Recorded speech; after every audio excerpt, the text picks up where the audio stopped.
এইটুকু বলে আর কিছু বলল না সুপ্তি। কয়েক সেকেন্ড চুপ থেকে বলল, আপনি আমাকে হেল্প করেছেন, এখন আমি একটু হেল্প তো করতেই পারি, তাই না? ওকে। সুপ্তি তৎক্ষণাৎ হাতে বাটি নিয়ে নিল। ফারদিন সুপ্তির মুখের দিকে তাকিয়ে কিঞ্চিত হাসল। মেয়েটাকে বেশ খুশি দেখাচ্ছে। কিশোরী মেয়েরা অল্পতেই খুশি হয়ে যায়। সুপ্তির চামচে পায়েস এগিয়ে দিল। সুপ্তির চোখের দিকে তাকালো সে। মেয়েটার চোখ গভীর, অনেক বেশি গভীর। এত গভীর যে তার চোখের গভীরতায় একজন পুরুষের হৃদয়ের মৃত্যু নিশ্চিত। ফারদিন সুপ্তির চোখের দিকে তাকিয়ে পায়েস মুখে নিল। পায়েস খেয়ে ফারদিন বলল, খুব ভালো হয়েছে। এটাও নিশ্চয়ই ফার্স্ট টাইম বানিয়েছো? ফারদিনের কথায় সুপ্তির চোখ গরম করে তাকালো। লোকটা আবারও মজা উড়াচ্ছে। ফারদিন সুপ্তির চাহনি দেখে ফিক করে হেসে দিল। তার হাসি দেখে সুপ্তিও হেসে উঠল। বাটি হাতে নিয়ে ফারদিনের খুব পাশে বসে ফারদিনের সাথে হাসছে সুপ্তি। এর মাঝে ঘরের ভিতর পা রেখে কেউ একজন এই দৃশ্য দেখে চোখে আগুন জ্বলে ওঠে। সূর্য ডুবে যেতেই আকাশটা মুখ কালো করে ফেলল। যেন সূর্য ডুবে যাওয়ায় তার খুব অভিমান হয়েছে, তাই তো তার মন খারাপ হয়ে গেছে। তার মন খারাপের প্রভাব বিস্তার করেছে এই পৃথিবী। সেও কালো করেছে মুখ। চাঁদটা যেন অপেক্ষায় আছে পৃথিবীটা অভিমানে আধারে তলিয়ে যাওয়ার আগেই সে আলোর হাত বাড়িয়ে দিতে। ওই চাঁদ কি শুধু আকাশ আর পৃথিবীর মন খারাপই দেখে? মানুষ এটা দেখে না? সুপ্তি খুব অভিমান হলো চাঁদের উপর। বিষণ্ণ চোখে আকাশের দিকে তাকালো। রিবার বিয়ের 2 দিন আগে ফুপির বাড়ি এসেছিল। আজ রিবার বিয়ের 5 দিন পেরিয়ে গেল। হিসাবের খাতায় সুপ্তি 1 সপ্তাহ হয়ে গেছে। কাল সকালে সে চলে যাবে। এই প্রথম তার কোথাও থেকে পাশে ফিরতে খুব কষ্ট হচ্ছে। মন চাইছে এখানেই থেকে যেতে। তার কষ্টটা এই নোয়াবপুর ছেড়ে যাওয়াতে নয়, তার কষ্ট হচ্ছে ফারদিনকে ছেড়ে যাওয়াতে। এই কয়েকদিনে ফারদিনের সাথে অনেকটা মিশে গেছে সে। দুজনের মাঝে ভালো একটা বন্ধুত্ব হয়েছে। তবে এটা ফারদিনের দিক থেকে বন্ধুত্ব হলেও সুপ্তির দিক থেকে অন্য কিছু। সেদিন যখন ফারদিনকে পায়েস খাওয়াচ্ছিল তখন হঠাৎ করে কোথা থেকে রাতুল চলে এসেছিল।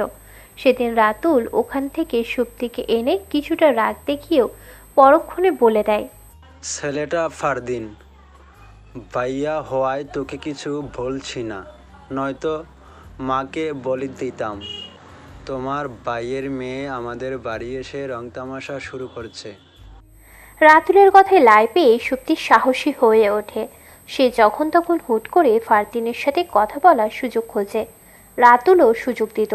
হয়তো সে এটাই চেয়েছিল যেটা সুপ্তির মন চাই। সুযোগ পেয়ে সুপ্তি ফারদিনের সাথে অনেকবার গ্রাম ঘুরতে গিয়েছে। প্রতি সন্ধ্যায় সবার চোখে ফাঁকি দিয়ে পুকুর পাড়ে এসে দুজন গল্প করেছে। আজও সেই গল্পের অপেক্ষায় বসে আছে সে। প্রতিদিনের মতো আজও আসবে ফারদিন, তাকে আসতেই হবে। সে না আসলে যে সুপ্তি ঘরে ফিরবে না এটা জানে ফারদিন। শুধু জানে না, সুপ্তি তাকে ভালোবেসে ফেলেছে। এই বন্ধু বন্ধু খেলায় সুপ্তি তাকে জীবনসঙ্গী বানানোর স্বপ্ন বুনেছে। নাও, পেয়ারা খাও। ফারদিনের কণ্ঠস্বর কানে আসতেই চিত্ত কেঁপে উঠল ফারদিন। হ্যাঁ, এই কণ্ঠস্বরের মানুষটাকে সে ভালোবাসে, বড্ড ভালোবাসে। ফারদিন কিঞ্চিত হাসিমাখা কণ্ঠে বলল, নাও। সুপ্তি ফারদিনের দিকে তাকালো। ফারদিন জিজ্ঞাসা করলো, খাবি না নাকি? সুপ্তি কোনো জবাব না দিয়ে ফারদিনের দিকে তাকিয়ে রইল। ফারদিনের অনেকবার বলার পরেও যখন সুপ্তি ঠায় বসে রইল তখন ফারদিন টর্চ জ্বলিয়ে সুপ্তির মুখের দিকে তাকালো। ফোনের আলোটা মুখে পড়াতেই চোখ খিচে নিয়ে মুখ ফিরিয়ে নিল সুপ্তি। মুখ ফিরিয়ে নিলেও তার চোখের পানিটা ফারদিনের চোখ এড়ালো না। ফারদিন টর্চ অফ করে বলল, কাছো কেন? সুপ্তি ফুপিয়ে কেঁদে উঠল। ফারদিন বলল, কি হয়েছে? মামি কিছু বলেছে? সুপ্তি কান্নাজড়িত গলায় বলল, সকালের বাসে চলে যাব। এটা তো ভালো কথা, এজন্য কাছো কেন? আমার কষ্ট হচ্ছে। ফারদিন ফিক করে হেসে উঠে বলল, বাসায় যাওয়ার কথা শুনে কেউ কাঁদে? তোমার তো খুশিতে নাচার কথা। আমি চলে যাচ্ছি দেখে আপনার কষ্ট হচ্ছে না? কষ্ট কেন হবে? তুমি বিয়েতে এসেছো, তোমার বিয়ে হয়নি, তোমাকে তো যেতেই হবে, তাই না? এখানে আমার কষ্ট পাওয়ার কি আছে? তাহলে আমার কেন কষ্ট হচ্ছে আপনাকে ছেড়ে যেতে? সুপ্তির কথায় ফারদিন থম মেরে গেল। সুপ্তি ফ্যাঁস ফ্যাঁস করে কেঁদেই যাচ্ছে। ফারদিন কিছুটা নড়ে চড়ে বসে বলল, এতটা ইমোশনাল কেন হচ্ছ? তোমার কান্না দেখে মনে হচ্ছে তুমি আমার গার্লফ্রেন্ড। কান্না থামাও আর লক্ষ্মী মেয়ের মতো ঘরে যাও। ঠিকানা নাম্বার সব তো আছেই তোমার কাছে। ঢাকায় গেলে দেখা হবে। কথাটা বলে ফারদিন ঘাট থেকে উঠে চলে যায়। একবারও পিছন ফিরে তাকায়নি। পরের দিন সকালে সুপ্তির যাওয়ার সময় আর ফারদিনের দেখা মেলেনি। ঢাকায় এসে সে পাগল হয়ে যায় ফারদিনকে দেখতে। কিশোরী জীবনের প্রেমে পড়াটা সাংঘাতিক। সুপ্তি তা হাড়ে হাড়ে টের পেল। ফারদিনকে অসংখ্যবার কল দিলেও ফারদিন রিসিভ করল না। সপ্তাহ খানেক পর হঠাৎ ফারদিন জানালো সে দেখা করবে। সুপ্তি এক দুই না ভেবেই বাসায় যেভাবে ছিল সেভাবেই চলে যায়। একটা পার্কে ফারদিন তার জন্য অপেক্ষা করছিল। সুপ্তি পার্কে ঢুকে ফারদিনকে দেখতে পেয়ে লজ্জা শরমের মাথা খেয়ে দৌড়ে গিয়ে ফারদিনকে জড়িয়ে ধরল। যেন ফারদিনকে জড়িয়ে ধরার অধিকার সে যুগ যুগ ধরে পেয়ে আসছে। বর্তমান শক্তি, এই শক্তি। জুহার ডাকে ধ্যান ভাঙল সুপ্তির। বিষাক্ত অতীতে ডুবে গিয়েছিল সে। হাঁটুর থেকে মুখ তুলে তৎক্ষণাৎ চোখ মুছে উঠে দাঁড়ালো।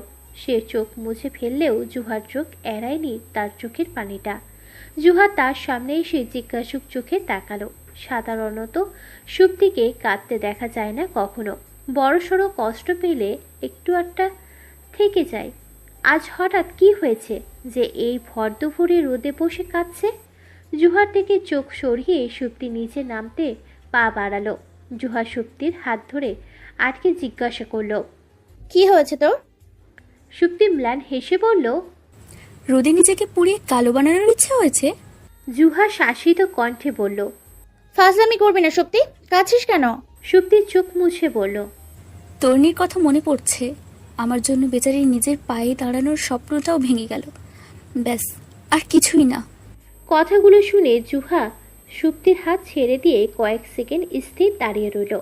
তারপর কিছু না বলে সিঁড়ির দিকে পা বাড়ালো। সুপ্তি কাতর চোখে জুহার দিকে তাকালো। সকালে ঘুম থেকে উঠে অভ্যাসগতভাবে তন্নিকে ডেকে ডেকে কিচেনে গিয়েছিল মেয়েটি। রোজ সকালে তন্নিকে দিয়ে নাস্তা বানানোর অত্যাচারের কথা মনে করে হাউমাউ করে কেঁদেছে। আর এখন কি না সে একটা কথা চেপে যেতে আবারও তন্নির কথা মনে করিয়ে দিল। জুহা দুটো সিঁড়ি পেরিয়ে পিছনে ফিরে তাকালো। দুজনের জল ভরা টইটুম্বর চোখ এক হাতে, বুকটাও একসাথে হু হু করে কেঁদে উঠল। সুপ্তি ঠোঁট কামড়ে কেঁদে উঠল।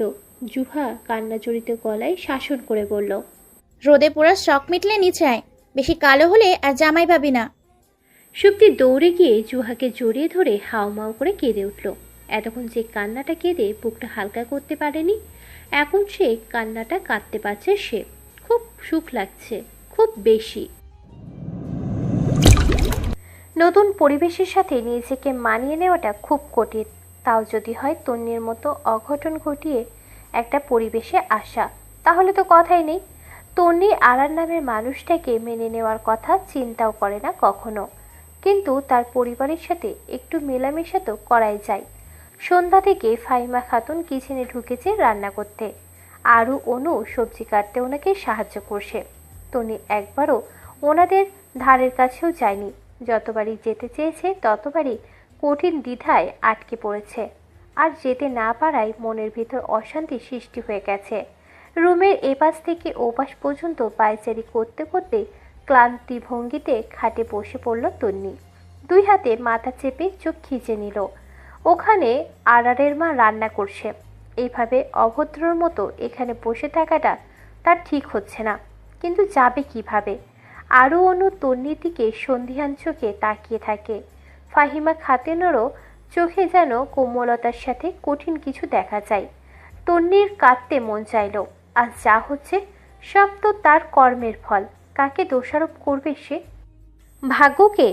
ওটাই তো আমাদের কর্ম দেখা হয়। আর আরার ওই লোকটার জন্যই সব উল্টোপাল্টা হয়ে গেছে। পাশ ঘেঁষে কেউ বসায় চমকে উঠল সে। পাশ ফিরে চেয়ে দেখল আরার। তন্নি উঠে যেতে চাইলে আরার হাত ধরে আবারও বসিয়ে দিয়ে বলল, আমার বাচ্চার মা, বসে থাকতে থাকতে কোমর ব্যথা হচ্ছে বুঝি? তন্নি এবার জ্বলে উঠে বলল, দেখুন আর একবারও বাচ্চার মা ডেকেছেন তো খুব খারাপ হবে। বারে, তুমি মানুষের বাড়িতে গাড়িতে গিয়ে বলতে পারো তুমি আমার বাচ্চার মা, আর আমি ঘরে বসে বলতে পারবো না? বেশ তো। বলেই আরার শার্টের বোতাম খুলতে লাগলো। তন্নি কটমট চোখে তাকালো। আপাতত এই বাজে লোকটির সাথে কথা বলার রুচি নেই তার।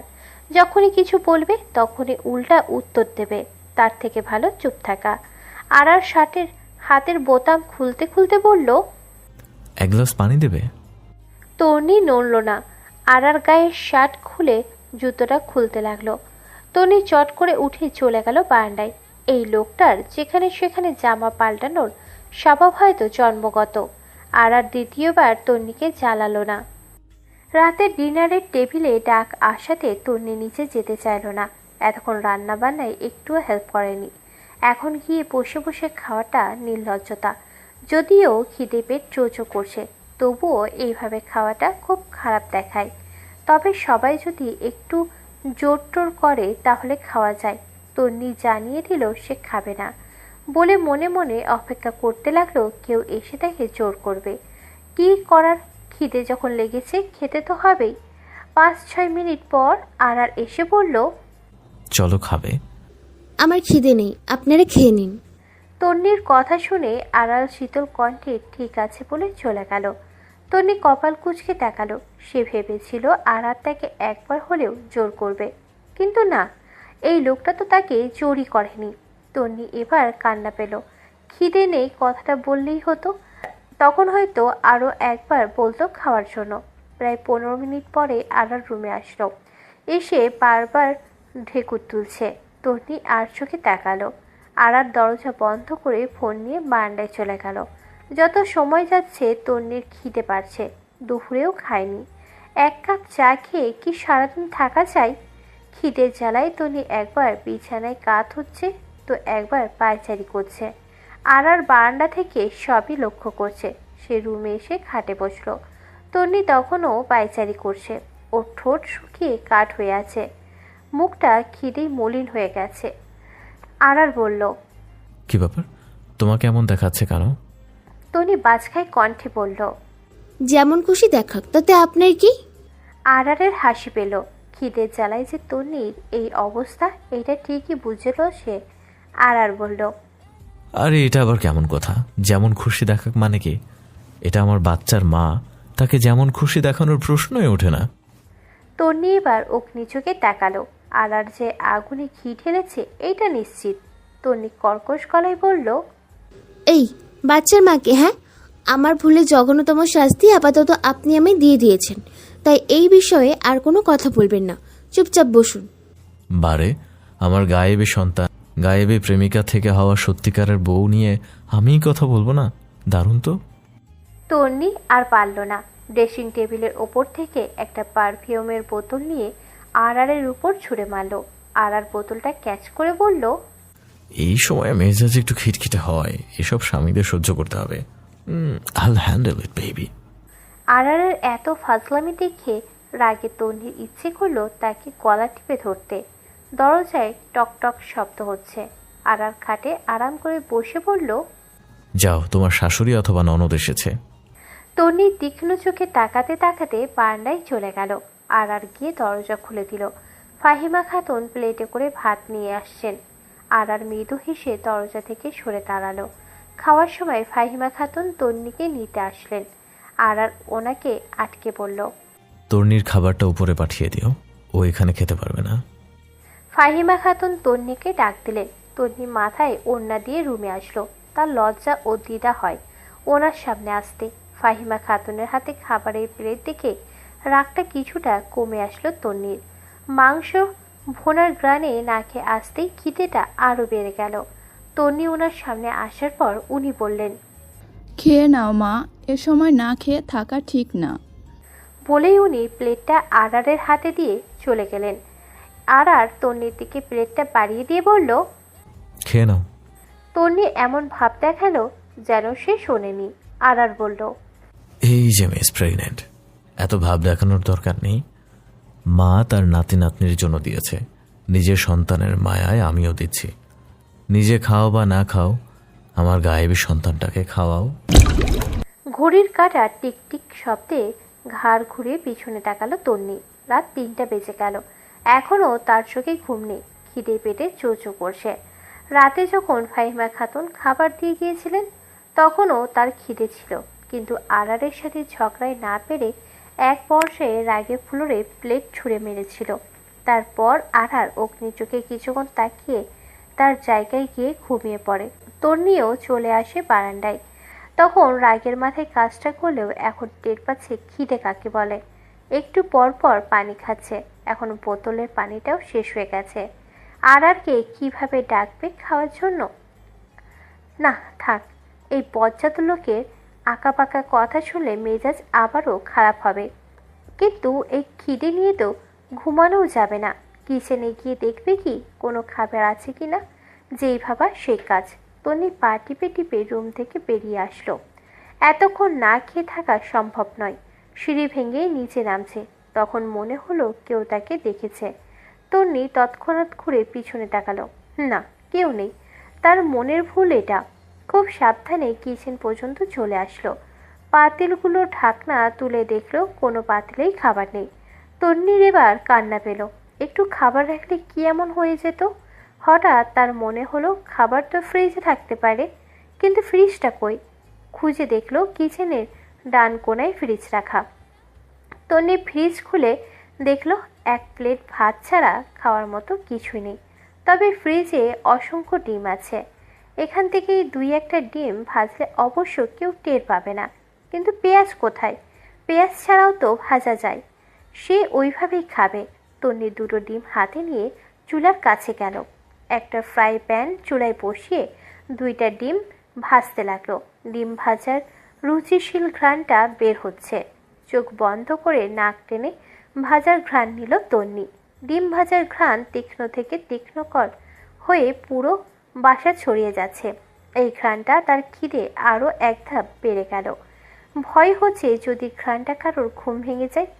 ডিম ভাজা শেষ, এবার ভাত গরম করলে ভালো হবে। কিন্তু তন্নির তো ইচ্ছে হলো না। ভাত গরম করতে গেলে আরও সময় প্রয়োজন। এত সময় তার হাতে নেই। তন্নি তাড়াতাড়ি প্লেটে ডিম তুলে নিল। এখন খাবে কিভাবে? কেউ যদি কিচেনে আসে তখন? তন্নির মস্তিষ্কে বলল, আরাত তো ঘুমাচ্ছে, বারান্দায় বসে খাওয়াটা নিরাপদ হবে। 1 গ্লাস পানি নিয়ে বারান্দায় সাবধানে চলে গেল। এসে আল্লাহর শুকরিয়া জানালো যে কেউ তাকে দেখেনি। দরজাটা এঁটে খেতে বসলো তন্নি। মনে হচ্ছে বছর খানেক পর খাবার হাতে পেয়েছে। তন্নি গপাগপ খেতে লাগলো। গাল ফুলিয়ে মুখ ভরে ভাত খাচ্ছে। এখন তো কেউ নেই, এত স্টাইল করে খাওয়ার কোনো মানেই হয় না। রাক্ষসের মতো খেলেও কোনো সমস্যা নেই। তন্নি এমনভাবে এক লোকমার পর আর এক লোকমা মুখে ঢোকাচ্ছে যেন খাওয়ার প্রতিযোগিতা চলছে। এইভাবে খাওয়ার কারণে বারবার পানি খেতে হচ্ছে। তন্নির খাওয়া প্রায় শেষের দিকে। তখন কেউ বলে উঠল, আস্তে খাও, বিষম খাবে। হঠাৎ আড়ারের গলা শুনে গাল ভর্তি ভাত নিয়ে ঘাড় ঘুরিয়ে তাকালো তন্নি। আড়ার 2 হাত পকেটে গুজে এক পায়ের সামনে আর এক পা ভাঁজ করে দরজায় হেলান দিয়ে দাঁড়িয়ে আছে। তন্নি এবার সত্যি সত্যি বিষম খেয়ে গেল। কাস্তে কাস্তে গ্লাস হাতে নিয়ে দেখলো পানি শেষ। আড়ার রুমে গিয়ে পানির বোতল এনে তন্নির দিকে এগিয়ে দিল। সে সেই কখন থেকে এখানে দাঁড়িয়ে আছে। গ্লাসের পানি যখন আর একটু ছিল তখনই গিয়ে বোতলে পানি নিয়ে এসেছে। তন্নি বোতলটা নিয়ে ঠকঠক করে পানি খেয়ে প্লেট নিয়ে থম মেরে বসে রইল। আড়ারের দিকে তাকাতে লজ্জা লাগছে, তবুও বেহায়া চোখ বারবার আড়ারের মুখের দিকে চলে যাচ্ছে। লজ্জায় মাটির নিচে ঢুকে যেতে ইচ্ছে করছে। ছি, এইভাবে না খেলে কি হতো? এখন তো এই লোকটা তাকে নিয়ে তামাশা করার নতুন কিছু পেয়ে গেল। তন্নি শুধু হাতে হাত বুলাচ্ছে। আড়ার বলল, খাওয়া বন্ধ করে দিলে কেন? খাও। লজ্জায় তন্নির কান্না পাচ্ছে। আড়ার বলল, খাও না, খাও। খাওয়া নিয়ে কোনো লজ্জা নেই, তুমি খেতে থাকো। তন্নি ছোট্ট একটা লোকমা মুখে নিল। আড়ার বলল, আরে এত স্টাইল করে খাওয়ার কি আছে? তোমার নিজের মতো করে খাও, গাপুস গুপুস। বলেই আড়ার মুখ চেপে হাসল। তন্নি লজ্জায় রাগ ও দুঃখে প্লেট রেখে রুমে চলে গেল। কি একটা মুসিবত! এখানে এসে শান্তিতে খাওয়াও যাচ্ছে না। আর প্লেট নিয়ে রুমে এসে দেখলো তন্নি শুয়ে পড়েছে। আর ডাকলো, তন্নি জেগে থাকলেও সাড়া দিল না। রাগ হচ্ছে তার নিজের ভাগ্য ও নিজের উপর, প্রচণ্ড রাগ হচ্ছে। ক্লান্ত দুপুর, স্তব্ধ হয়ে আছে পুরো শহর। বারান্দায় দাঁড়িয়ে রাস্তার দিকে তাকিয়ে আছে তন্নি। কিছুই ভালো লাগছে না তার। আজ 5 দিন হয়ে গেল আরারের পাশে আছে, এখনও সে স্বাভাবিক হতে পারেনি, না পেরেছে আরারকে মেনে নিতে, না পেরেছে তার পরিবারের সাথে মিশতে। মন চাইছে আবারও শক্তিদের কাছে চলে যেতে, কিন্তু যাওয়াটা কি খুব সহজ? তন্নির ভাবনার মাঝেই আঞ্জু এসে বলল, ভাবি নিচে তোমাকে ডাকছে। তন্নি সম্মতি সূচক মাথা নাড়ালো। আরারের বোনদের মধ্যে আঞ্জুই তাকে ভাবি বলে ডাকে, বাকিরা কিছুই ডাকে না। তন্নি নিচে এসে দেখলো আরার ও তার মা বোনেরা বসে আছে।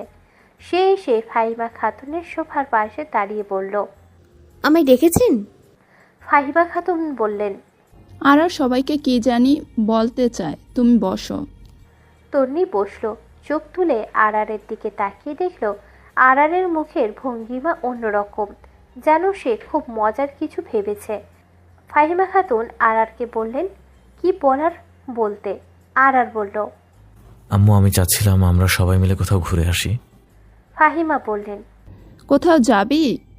বান্দরবান যাই চলো। আরারের কথা শুনে আনু অরুকে চাপা গলায় বলল, বউকে নিয়ে হানিমুনে যেতে চাচ্ছে, আমরা কি বুঝি না? আরার ধমক দিয়ে উঠল।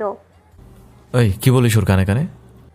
অনু বলল, না, আমরা বলছি যে আমাদের যাওয়ার কি দরকার, তুমি আর ভাবেই চলে যাও। তন্নি অকপটে বলে উঠল। আমি যাব না। তন্নির কথায় কপাল কুঁচকে তাকালো আরার। অনু বলল, যাবে না কেন ভাবি? এটাই তো আসল সময়, এরপর বাচ্চা কাচ্চা চলে আসলে ঘোরাঘুরির মজাই পাবে না। আরও তাতে দাঁত চেপে আনুকে ধমক দিয়ে বলল, সব কিছুতেই তোর পাকনামি না করলে হয় না। আনু ভেজকি কেটে নড়ে চড়ে বসল। তন্নি বলল, আমি যাব না, আপনারা সবাই চলে যান। আরার বলল, যাবে না কেন? আমার ঘোরাঘুরি করতে একদম ভালো লাগে না। জি, শেষ। আরার বলল। বলা শেষ? তন্নি বলল। সত্যি? এবার তুমি উপরে যাও। তন্নি নড়ল না। ফাহিমা খাতুন বললেন, ও যেতে বলছে না, তাকে নেয়ার দরকার নেই। তোরা ভাই বোনরা ঘুরে আয়। অনু বলল, এটা কেমন কথা আম্মু? ভাবি না বললো সে যাবে না? না, যাবে না, এ সময়ে জার্নি করা ঠিক না। আরার বলল, ওর কোনো সময় টময় নেই, এসব ভুয়া কথা। আজ রাতের বাসে আমরা যাচ্ছি, ব্যাস। তোমাদের যাওয়ার হলে তৈরি থেকো। কথাটা বলে সে উপরে চলে গেল। ফাহিমা খাতুন অবুঝের মতো আরারের যাওয়ার দিকে তাকিয়ে রইলেন। আরারের কথার মানে তিনি বুঝতে পারেননি। কী সব ভুয়া কথা বলল সে। তন্নি উঠে এসে রুমে দেখল আরার কার সাথে যেন কথা বলছে। সে দাঁড়িয়ে রইল। অন্যজন ফোনে কথা বললে তখন তার সাথে কথা বলা অভদ্রতা। ফোনের ওপাশের কোনো মেয়ে মানুষের আওয়াজ আসছে, কথা স্পষ্ট নয়, তবে বোঝা যাচ্ছে মেয়ে। তন্নি সন্ধিয়ান চোখে তাকালো। আর ফোন রেখে রুমে থেকে বেরিয়ে যেতে লাগলো। তন্নি পিছন থেকে বলে উঠল, শুনুন, আমি কোথাও যাব না, আপনারা যান। আর যেভাবে ছিল ওইভাবেই দাঁড়িয়ে থেকে বলল, তোমার মতামত চাইনি, শুধু জানিয়ে দিচ্ছি। তন্নি জ্বলে ওঠা কণ্ঠে বলল, জানিয়ে দিচ্ছি মানে কি? আমি না চাইলে আমাকে জোর করে নিয়ে যাবেন? আর পিছন ফিরে তন্নির দিকে 2 পা এগিয়ে আসলো। তার ও তন্নির দূরত্ব খুব বেশি নয়। আর তন্নির চোখের দিকে তাকিয়ে বলল, তুমি তো এটাও চেয়েছিলে যেন আমাদের বিয়েটাই না হোক। কিছু হয়েছে তাতে? তোমাকে যেতে বলেছি মানে তোমাকে যেতে হবেই। তন্নি ক্রোধানল কণ্ঠে বলল, যাব না আমি, দেখি কি করতে পারেন। আর তন্নির পিছনে এক হাত নিয়ে কোমর টেনে তার বুকের সাথে ধাক্কা খাওয়ালো। তন্নি 2 হাত সামনে রেখে নিজেকে ছাড়ানোর চেষ্টা করলো। আর তন্নির দিকে মুখটা এগিয়ে নেয়। তন্নি চোখ বন্ধ করে ফেলে। সে ঠোঁটের উপর ঠোঁট চেপে রাখে। আর যেন উল্টোপাল্টা কিছু করতে না পারে। কয়েক সেকেন্ড পরে তার কানে ঠোঁটের স্পর্শ পেল। সাথে সাথে শীতল একটা স্রোত বিদ্যুৎ গতিতে তন্নির পা থেকে পুরো অঙ্গ ছড়িয়ে মাথায় বাড়ি মারল। তার হার্টবিট বেড়ে গেল। এবার তার কানে আলতো করে দাঁতের স্পর্শ লাগলো। তনি ধাক্কা দিয়ে আরারকে সরিয়ে দিল। বড় বড় শ্বাস নিচ্ছে সে, হৃৎপিণ্ড বিরতিহীন লাফাচ্ছে। আরার ঠোঁটের কোণে হাসি টেনে বলল, এত আদর করে আমার গায়েবে বাচ্চা পেটে নিয়ে ঘুরছো, আমি যদি মাঝে মাঝে তোমাকে আদর না দেই নিজেকে স্বার্থপর মনে হবে। বলেই সে চলে গেল। তন্নি এখনো আগের মতো দাঁড়িয়ে আছে। আরার আবার দরজা খুলে রুমে উকি দিল। তন্নি রক্তিম চোখে তাকালো। আরার বাইরে দাঁড়িয়ে বলল, আলমারিতে ব্যাগে তোমার জামা আছে, সেগুলো লাগেজে ভরে নাও। কথাটা বলেই আরার দরজা বন্ধ করে দিল। রাগের তন্নির গা জ্বলে যাচ্ছে। এই লোকটাকে বিয়ের স্বাদ মেটাতে চেয়েছিল সে, কিন্তু এই লোকটা তার বেঁচে থাকার স্বাদ মিটিয়ে দিচ্ছে। আরারের কথা মতোই বাধ্য হয়ে সন্ধ্যায় বের হতে হলো তাকে। আরার তন্নি ছাড়া কেউ নেই। তারা দুজনেই যাচ্ছে। গাড়িতে বসে তন্নি অগ্নি চোখে আরারের দিকে তাকালো। আরার বলল, তোমার চোখগুলো কি সুন্দর গো। তন্নির রাগী চোখ ফিরিয়ে নিল। আরার বলল, তোমাকে নয়, এটা একটা গানের লাইন। তন্নি কপাল কুঁচকে তাকালো। আরার বাঁকা হেসে ড্রাইভারকে গাড়ি স্টার্ট দিতে বলল। 7:30টার দিকে স্টেশনে পৌঁছে গেল তারা। তন্নি গাড়ি থেকে নেমে সামনে তাকিয়ে একদম হা হয়ে গেল। সুপ্তি জুহা দুজন দুটো লাগেজ হাতে দাঁড়িয়ে আছে। আরার তন্নির পাশ দিয়ে যেতে যেতে বলল, আমার সুন্দরী শালিকাদের নজর না লাগুক। তন্নি চোখ বড় বড় করে তাকালো। আরার তার বেস্ট ফ্রেন্ডে সুন্দরী বলেছে, কই তাকে তো কখনো সুন্দরী বলেনি। তন্নিকে আর এক ধাক অবাক করে দিয়ে আরার সুপ্তি ও জুহার সাথে হেসে হেসে কথা বলতে লাগলো। তন্নি আর পারল না, বড় বড় পা ফেলে গিয়ে ওদের সামনে দাঁড়ালো। তন্নিকে দেখে জুহা জানু বলে তাকে চাপটে ধরল। জুহা ছেড়ে দিলে সুপ্তি ধরল। তন্নির মাঝে তেমন খুশি নেই। সে সুপ্তিকে নিজের থেকে ছাড়িয়ে তীক্ষ্ণ গলায় বলল, তোরা এখানে কি করছিস? যাচ্ছিস কই তোরা? জুহা ইনোসেন্ট মুখ বানিয়ে বলল, তুই স্বার্থপরের মতো আমাদের ছেড়ে হানিমুনে চলে যেতে চাইলেও আমাদের কিউট জিজু কিন্তু আমাদের ছেড়ে কোথাও যাবে না, তাই না জিজু? আরার হাসলো। তন্নি চোখ রাঙিয়ে তাকালো। তাকে জাহান্নামের আগুনে ফেলে দিয়ে জিজু ডাকা হচ্ছে। জুহা বলল, তোর কাছে জিজুকে কিউট না লাগলেও আমাদের কাছে লাগে। আরার হেসে বলল, তোমাদের চোখগুলোই তো কত কিউট, মানুষদের তো এমনি কিউট দেখাবে। তন্নি আর পাচ্ছে না, রাগে তার কান্না পাচ্ছে। এদের এত প্রেম প্রীতি সহ্য হচ্ছে না তার। তন্নি বাজখাই গলায় বলল, 8টা বেজে যাচ্ছে, বাস কই? আরার তাদের নিয়ে বাসের দিকে গেল। বাসে উঠে যে যার টিকিট নিয়ে সিট খুঁজতে লাগলো। তন্নির সিটটা জানালার পাশে। সে সিটে বসতেই আরার এসে তার পাশে সিটে বসে পড়ল। তন্নি একবার অগ্নি চোখে তাকিয়ে বিড়বিড় করে বলল, এখানেও জ্বালাতে এসেছে আপদ একটা। জুহা সিটের পাশে সিট খালি। সে খুব আরাম করে দুটো সিট দখল করে বসল। শক্তির সিট পেল একটা ছেলের পাশে। ছেলেটা জানালার বাহিরে মুখ করে বসে আছে। জানালার পাশে সে হলে ভালো হতো, কিন্তু ছেলেটা জানালার পাশে। শক্তি সিটে বসে শান্তি পেল না। তার জানালার পাশে না হলে বমি হবে। সে দ্বিধান্বিত গলায় ছেলেটিকে ডাকলো। Excuse me. ছেলেটি ঘাড় ঘুরিয়ে তার দিকে তাকাতেই ছেলেটি বিস্ময়ে চোখ বড় বড় করে ফেলল। সুপ্তিও একদম থম মেরে গেল। স্পষ্ট ঠোঁট নেড়ে বলে উঠল, ফারদিন। এক থালা চাঁদের রাত। বান্দারবনের উদ্দেশ্যে দ্রুত গতিতে ছুটে চলেছে বাস। শাঁসা করে বাতাস এসে জানালা ভেদ করে ফারদিনের চোখে মুখে আছড়ে পড়ছে। বাতাসের স্পর্শে অবাধ্য হয়ে নিচে যাচ্ছে আলগোছা চুল। ভেসে আসছে প্রকৃতির ঘ্রাণ। রাস্তার পাশের সারি সারি গাছগুলো যেন পিছনে ছুটে যাচ্ছে কোনো মিছিলে। কত সুন্দর মুহূর্ত, অথচ এই মুহূর্তেই ফারদিনের মন ছুঁয়ে যেতে পারছে না। তার কাছে সবকিছু তীক্ষ্ণ লাগছে। নিশ্চুপ হয়ে বসে আছে সামনে তাকিয়ে। হঠাৎ সুপ্তির গলগল করে বমি করে দিল। ফারদিন দ্বিধাদ্বন্দ্ব ভুলে সুপ্তিকে চাপটে ধরল। এক হাত সুপ্তির মাথায় দিয়ে অন্য হাতে তাকে জড়িয়ে ধরল। ডান পাশের সামনের সিট থেকে ঘাড় ঘুরিয়ে আর ব্যাপারটা দেখেও কোনো প্রতিক্রিয়া না দেখিয়ে বসে রইল, যেন সে অপরিচিত মুখের মধ্যে একটি মুখ। ফারদিনও এক হাতে সুপ্তিকে জড়িয়ে রেখে অন্য হাতে ব্যাগ থেকে পানির বোতল বের করে সুপ্তির দিকে এগিয়ে দিল। সুপ্তি পানির বোতল নিয়ে মুখে পানি দিল। মাত্রই বমি করেছে, পানিটা গেলা সম্ভব নয়। ফারদিন ক্ষীণ গলায় বলল, পানিটা ফেলে দাও, পরিষ্কার করিয়ে নেব। সুপ্তি পানিটুকু ফেলে দিয়ে পানি খেলো। পানি খাওয়ার পর ফারদিনের দিকে তাকালো। ফারদিনের চোখে তাকে নিয়ে চিন্তা দেখা যাচ্ছে। যেই মানুষটা তাকে ভালোবাসে না, সে কেন তাকে নিয়ে চিন্তা করবে? সুপ্তি আলতো করে ফারদিনের হাতটা সরিয়ে দিতে চাইল। ফারদিনের যেন হুঁশ হলো এবার। চট করে নিজের হাতটা সরিয়ে বসলো। সুপ্তি নিজের ব্যাগ থেকে একটা টি শার্ট বের করে বমি পরিষ্কার করতে চাইল। ব্যাপারটা ফারদিনের একটুও ভালো লাগলো না। সে চট করে বলে উঠল,